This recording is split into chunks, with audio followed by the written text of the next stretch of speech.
At 2:47 a.m., the phone vibrates once. No ringtone follows, only a screen displaying unknown priority. The command to erase bypasses the standard protocols of arrest or extraction. It functions as a trigger, signaling that a life is already being unmade. Training dictates the response. You move through a room designed for anonymity, minimal furniture, no photographs, and zero physical evidence of a personal history. Rule 1. Nothing is personal. The organization views human connection as a fatal vulnerability, a piece of leverage that inevitably leads to exposure. You exit the apartment and step into a waiting anonymous vehicle. The city is still asleep, unaware of the erasure currently in motion.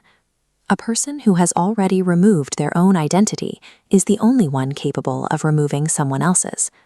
The sterile environment is the final requirement for survival.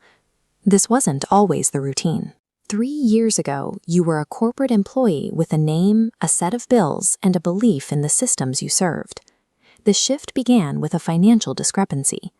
This mapping shows the exact node where an unauthorized data transfer bypassed the security gates. You followed the rules and reported it, assuming the system worked as advertised.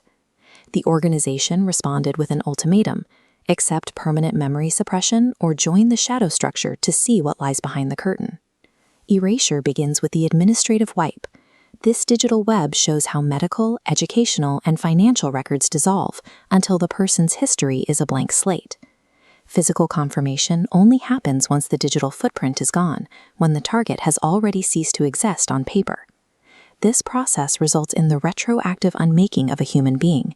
It removes them from the present and the past simultaneously.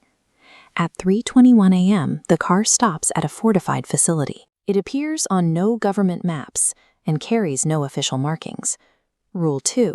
Everything is deniable. The architecture itself enforces this. Windowless concrete and biometric scanners ensure whatever happens inside leaves no trace. Level 7 protocols indicate an internal containment failure. This is a breach within the organization's own ranks.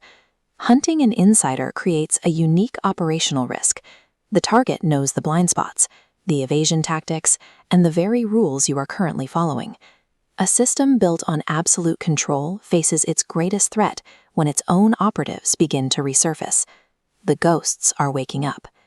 Inside the interrogation room, the target is a peer, someone from your own intake group. You shared instructors, tests, and quiet conversations. They were caught extracting restricted data.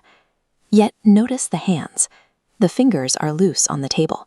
There is no sign of the physical stress typical of a prisoner facing erasure. The target warns you to stop, but the senior handler repeats the order for full erasure. He doesn't offer a reason, and he doesn't look at the prisoner.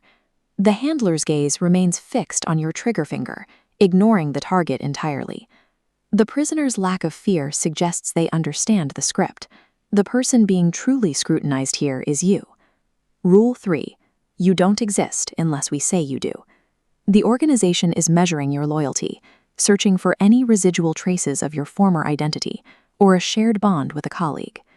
You hesitate for a single agonizing second.